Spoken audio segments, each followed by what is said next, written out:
बिस्मिल्लाहिर्रहमानिर्रहीम। अस्सलाम वालेकुम। मैं हूं आपका भाई अब्बास हमदानी और आप देख रहे हैं जाफरियात टीवी। आज का हमारा मौजूद गुफ्तगू है मुर्शिद कामिल कौन होता है।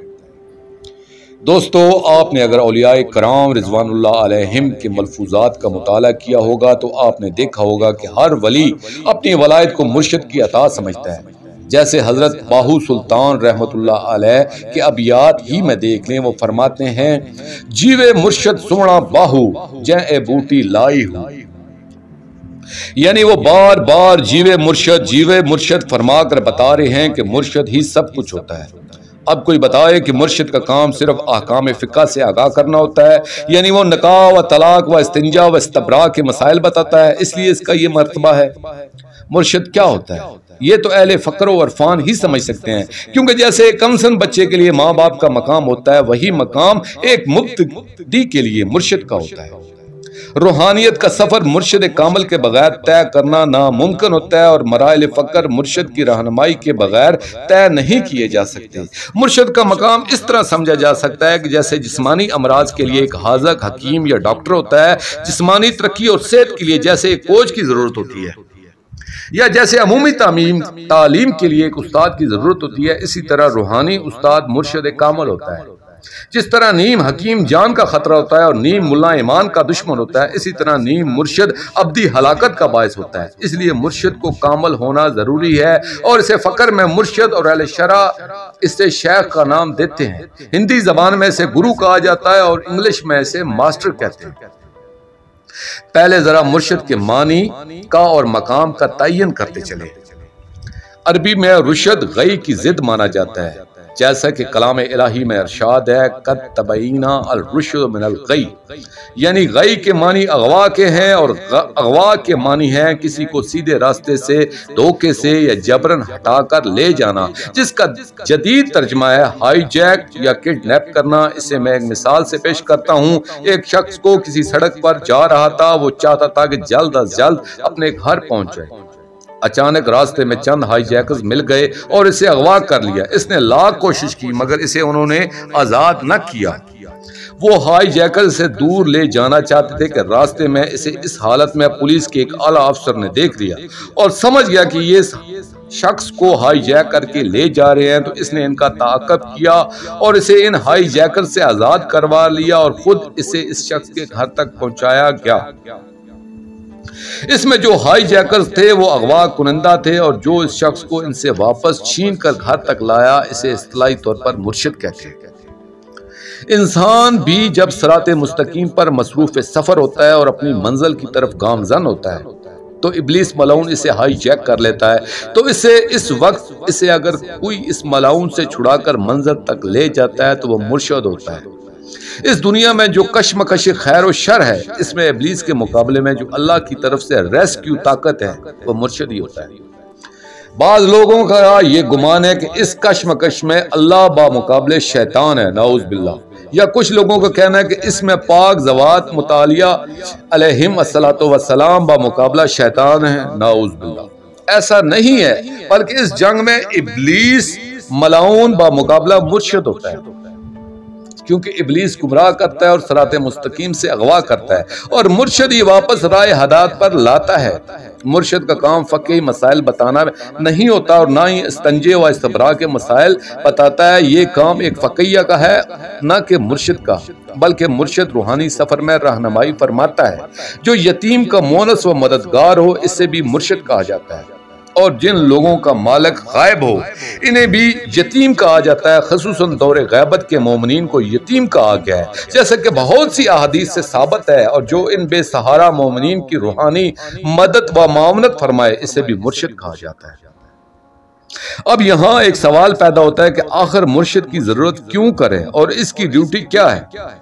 दोस्तों, इस हकीकत से कोई इनकार नहीं कर सकता कि जब इंसान किसी नावाकफ इलाके में जाता है तो इसे एक रहनुमा की जरूरत होती है और बस मन चले बगैर रहनुमा के सफर शुरू कर देते हैं, तो इन्हें कदम कदम पे वहां के लोगों से रहनुमाई लेना पड़ती है और रास्ता पूछ पूछ कर मंजिल तक जाना पड़ता है। इसी तरह सैर व सलूक में, अरफान व तरीकत के सफर में भी एक हदायत करने वाले की जरूरत होती है। लेकिन एक आम सफ़र और सफ़र तरीक़त में बड़ा फ़र्क होता है। वो ये है कि आम मुसाफिर को रास्तों पर चलने वाले मिलते रहते हैं, इसलिए वो बगैर रहनुमा के भी सफ़र जारी रख सकते हैं, मगर इस रास्ते में राह दिखाने वाले और राह से बहकाने वालों का मजमा रहता है। इसलिए इस सफ़र में इंसान को एक ऐसे मुतमिद रहनुमा की ज़रूरत होती है जो इन मराइल से पहले गुजर चुका हो और इसे मालूम हो कि वहाँ किस चीज़ की ज़रूरत होगी, वहाँ कौन सी चीज़ नुकसान देती है और कौन सी चीज़ वहाँ फ़ायदा देती है। जैसे एक इंटरनेशनल टीम का खिलाड़ी अपनी तरबियत एक कोच और एक डॉक्टर की मर्जी के मुताबिक करता है, इसी तरह इस राह के मुसाफिर को भी किसी की ज़ेरे निगरानी सफ़र करना पड़ता है, वरना इसे दो चीजों में से एक से साबका जरूर पड़ेगा। या तो वो किसी न किसी मोड़ पर रास्ते से उतर जाएगा या फिर वो किसी संगमेल को अपनी आखिरी मंजिल समझकर बैठ जाए।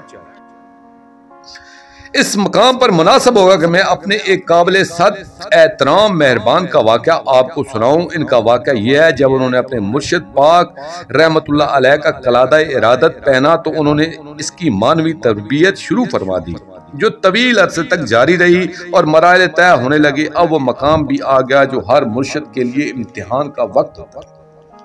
हुआ ये कि एक दिन ये मेरे मोहसन मुर्शिद पाक की खिदमत में हाजिर हुए तो उन्होंने फरमाया, इस रात तुमने दरबार शरीफ में निसब शब के बाद फलां वजीफा करना है और जब फारग हो जाओ तो वहीं जमीन पर सो जाना। उन्होंने इनके हुक्म की तामील की। जब वो वजीफे से फारग हुए तो वहीं जमीन पर सो गए और इन्हें आलम ख्वाब में सआदत अजीम का हसूल हुआ, यानी अल्लाह के नूर अव्वल सल्लल्लाहु अलैहि वसल्लम की ज़ियारत का शर्फ हासिल हुआ। जब सुबह हुई तो वो बहुत खुशी खुशी अपने मुर्शिद पाक रहमतुल्लाह अलैह की बारगाह में हाजिर हुई। आकर देखा तो वो अपने हुजरे के सामने बड़ी बेकरारी से टहल रहे हैं और उनके चेहरे से परेशानी के आसार नुमाया हैं। जो ही इनकी नजर हमारे मोहसन दोस्त पर पड़ी तो फौरन सवाल किया, क्या बनी? उन्होंने अर्ज किया, आपके करम से मैंने सआदत अजीम को पा लिया है। ये सुनकर उन्होंने फरमाया, तफसील बताओ। उन्होंने अर्ज की, ख्वाब में अल्लाह के नूर अव्वल सल्लल्लाहु अलैहि वसल्लम की ज़ियारत का एजाज मैंने हासिल कर लिया। ये सुनकर उन्होंने आलम जलाल में फरमाया, ये नाकाफी है, आज रात दोबारा अमल करो। उन्होंने दोबारा अमल किया। फिर दूसरी रात भी ज़ियारत का शरफ बख्शा गया। जब दूसरे दिन फिर वो मुर्शिद पाक रहमतुल्लाह अलैह की बारगाह में हाजिर हुए तो उन्हें फिर इसी तरह आलम परेशानी में टहलते पाया। फिर इसी तरह उन्होंने सवाल किया तो उन्होंने दोबारा कल वाला जवाब दोहराया। ये सुनकर वो और ज्यादा परेशान हो गए और जलाल से इनका चेहरा सुर्ख हो गया और डांट कर फरमाया, ये नाकाफी है, आज रात फिर यही वजीफा करो। उन्होंने अगली रात फिर वही अमल किया और बहुत गिरफ्तारी भी की और अर्ज किया कि आकाए कौनैन सल्लल्लाहु अलैहि वसल्लम आप तो कर्म फरमाते हैं, इधर मुर्शिद पाक जो आपके नुमाइंदा हैं वो इसे नाकाफी फरमाते हैं। मैं परेशान हूँ, राज क्या है? अब आप ही कर्म फरमाएं। ये मनाजात करके वो सो गए। रात आलम ख्वाब में अल्लाह के नूर अव्वल सल्लल्लाहु अलैहि वसल्लम की ज़ियारत हुई। उन्होंने मुस्कुरा कर फरमाया, तुम परेशान हो गए हो, अब तुम्हें परेशान होने की जरूरत नहीं है, हम तुम्हारी दुनिया और आखिरत के पूरे पूरे जिम्मेदार हैं। इसके बाद बहुत करम भी फरमाया। अगले दिन जब ये अपने मुर्शिद पाक रहमतुल्लाह अलैह की बारगाह में गए तो देखा वो पहले की तरह टहल तो रहे हैं, मगर अब इनके चेहरे पर जलाल के बजाय खुशी की लहर दौड़ रही है और वो मुस्कुरा रहे हैं।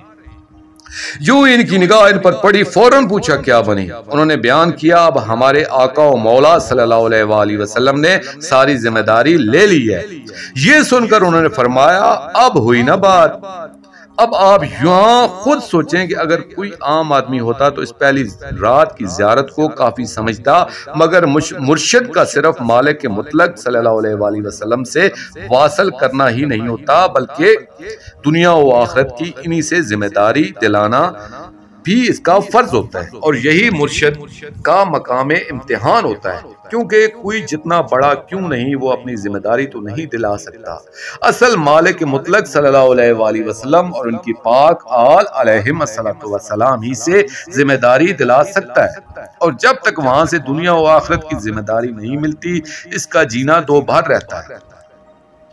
क्योंकि मुर्शिद का जिसे ओहदा मिलता है वो भी इसे इसका मुर्शिद दिलाता है और वो इसे इस सारे प्रोसेस से पहले पास करता है। इसे इन मनाज़िल से गुजरना पड़ता है, इसलिए वो जानता है कि किस मकाम पे क्या दरपेश होता है और कहाँ क्या करना पड़ता है। तभी तो वो 2 दिन लेट जमानत मिलने से वो परेशान थे कि कहीं मेरी तरबियत में तो कोई नुक्स नहीं रह गया।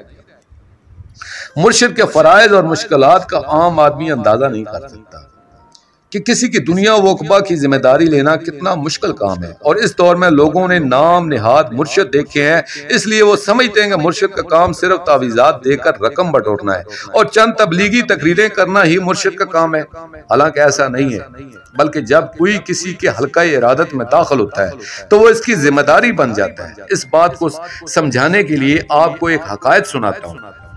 एक जगह 2 उर्फा मुर्शिद जमा हो गए। उन्होंने मशवरा किया कि ये रात हमें एक साथ गुजारना चाहिए। इस बात पर इनका इत्तफाक हो गया और उन्हें वो रात एक साथ गुजारी। इनमें से एक मुर्शिद ने पहली निसफ शब आराम फरमाया और निसफ शब के बाद उन्होंने इबादत का आगाज फरमाया, जबकि दूसरे मुर्शिद ने अव्वल शब से सारी रात इबादत में गुजार दी। जब सुबह हुई तो उन्होंने पूछा, भाई साहब आपके हल्का इरादत में कितने लोग शामिल हैं? उन्होंने जवाब दिया कि 100 के करीब होंगे। तो उन्होंने सारी रात इबादत में गुजारी थी। वो चौंके कि इतने ज्यादा लोग आपके हल्का इरादत में शामिल हैं और आप आधी रात सोए रहे। इस पर दूसरे ने सवाल किया, आपके कितने इरादतमंद हैं? उन्होंने फरमाया, हमारे तो सिर्फ एक ही इरादतमंद है, मगर इसने हमारा नाक में दम कर रखा है और हम सारी रात सो नहीं सकते। पहले मुर्शिद ने सवाल किया, इसकी क्या वजह है? तो उन्होंने फरमाया, भाई हमारा एक इरादतमंद है, मगर इसने हमारी रातों का सोना हराम कर दिया है। गुनाह वो करता है, तौबा मुझे करना पड़ती है, गलतियां वो करता है, इस्तग़फ़ार मुझे करना पड़ता है, उल्टी सीधी हरकतें वो करता है और मैं सारी रात इसकी तरफ से खालिक के हुज़ूर माज़रत करता हूँ कि खालिक ये तो ना समझ है, तू इसे माफ फरमा दे, ये अहमक है, इससे दरगुजर फरमा। और इसी तरह जुर्म वो करता है और कुफारा मुझे देना पड़ता है। वो रात को आराम से सोता है और मैं सारी रात नहीं सो सकता। जैसे किसी औरत के यहाँ बच्चा होता है तो वो बच्चा जब जी चाहता है सो जाता है, अपने कपड़े खराब कर लेता है, जब चाहता है शोर मचाता है, मगर माँ बेचारी ना दिन को सो सकती है और ना रात को आराम से सो सकती है। इसे पता नहीं होता कि ये बच्चा कब अपने कपड़े खराब कर ले, न जाने कब जाग जाए और भूख और प्यास से चलाए, और कब न जाने कौन सा जानवर इस पर हमला कर दे, कब इसे मच्छर काटे, कोई बीमारी लग जाए और ये रोना शुरू कर दे। बस इसी तरह हमारा भी आराम और सुकून बर्बाद हो चुका है और हमें आप पर हैरत होती है कि आपने आधी रात तक कैसे आराम फरमा लिया, जबकि आपके तो ऐसे 100 बच्चे हैं। दोस्तों, आप इसी हकायत से समझें कि एक मुर्शिद को कितने मुश्किलात का सामना रहता है। हकीकत यह है कि मुर्शिद अपने इरादतमंद को एक मासूम, लावारिस और यतीम बच्चा समझता है, इसलिए वो इसका हर किस्मी ख्याल रखता है और वो इरादतमंद एक बच्चे की तरह शरारतें करता है, खुद अपना नुकसान करता रहता है, मगर मुर्शिद इसे संभालता रहता है। जो मुर्शिद होता है वो अपने इरादतमंदों का दुनिया और उक़बा का ज़ामन होता है और पहले खुद ज़मानत देता है और फिर मालिक मुतलक सल्लल्लाहु अलैहि वसल्लम और उनकी पाक आल अलैहिस्सलातु वस्सलाम और ख़ुसूसन शहंशाह ज़माना अजरल्लाहु फ़र्ज शरीफ से इनकी दुनिया और उक़बा की ज़मानत लेकर देता है। लेकिन ये नहीं भूलना चाहिए कि कोई भी अक्लमंद इंसान किसी बेइख्तियार और गैर संजीदा और धोखेबाज की जमानत नहीं दे सकता। अगर आपने मुर्शिद से इस्तिफादा करना है तो एतबार और एतमाद पैदा करो, क्योंकि जो किसी को मानता है वो इसको हर बात मानता है, जो नहीं मानता वो इसे कुछ नहीं मानता। दोस्तों, मैंने आपके सामने एक मुर्शिद के फराइज़ मनसबी का अजमाली तौर पर जिक्र कर दिया है। अब इसी से और आगे तक आप खुद समझ सकते हैं।